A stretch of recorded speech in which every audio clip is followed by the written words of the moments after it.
السلام عليكم. اليوم المدرسة الوطنية للهندسة المعمارية من بعد واحد المجموعة من الملتقيات والمنتديات اللي نظمتها عندها علاقة بهندسة موضوع الهندسة المعمارية والقضية ديال الماء. اليوم المدرسة الوطنية للهندسة المعمارية بمراكش وتوجيهات من مدير المدرسة الوطنية السي عبد الغني الطيبي حاولنا أنه نفتحوا على تجربة جديدة من خلال التجربة الإيطالية. اليوم تلاقينا مع واحد الوفد ايطالي اللي تيضم مجموعه من المهندسين المعماريين والخبراء في قضيه ديال الماء لتبادل الخبرات والتجارب ما بين المدرسه وهذه الاكاديميه اللي تمثلوا مجموعه من المدارس والمعاهد، وكذلك جمعيه المجتمع المدني بايطاليا. كانوا مجموعه من المداخلات العلميه المفيده ايضا للطلبه ديال المدرسه، للاشاره انه المدرسه من خلال المقرر البيداغوجي ديالها تتعمل انه تكيف المقرر ديالها من خلال واحد المجموعه من المواضيع الراهنيه اللي تتعمل عليها البلاد ديالنا. وكذلك انه شفنا على مستوى وزاره الاعداد الطور الوطني والتعبير والتكامل وسياسه المدينه، السيده الوزيره فاطمه الزهراء المنصوري عملت على اعداد واحد الجيل جديد من تصاميم التهيئه وكذلك تصاميم المديريه على مستوى الجهات، واللي تتخذ بعين الاعتبار قضيه الماء كاولويه. من بعد هذه المداخلات العلميه غادي تكون واحد جلسه عمل ما بين مجموعه من الخبراء، اولا لاعداد واحد الخطه اجرائيه وكذلك النزول بواحد المجموعه تاع التوصيات اللي ممكن انه تقسمها المدرسه المعماريه بمراكش مع مجموعه من المؤسسات، من بينهم جامعه مراكش وجهات مراكش اللي عرفنا بانه تجي واحد الجهودات كبيره خصوصا في محطه تحليه البحر اللي غادي تكون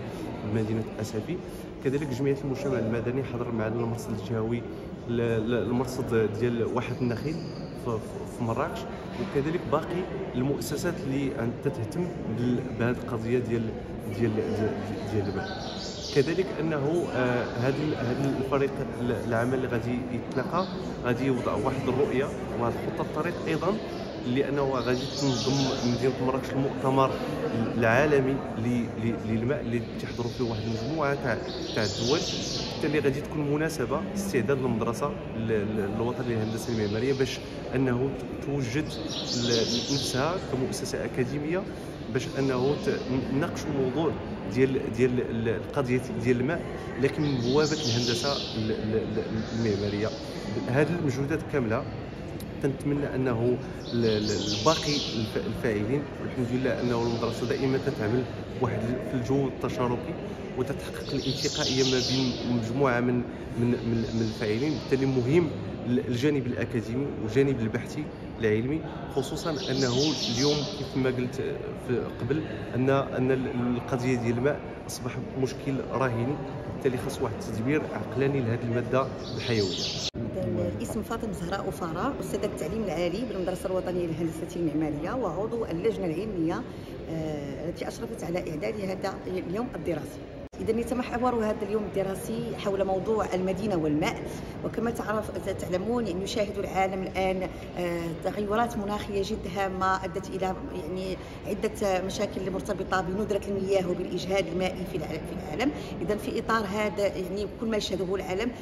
تقوم المؤسسة بتنظيم أنشطة علمية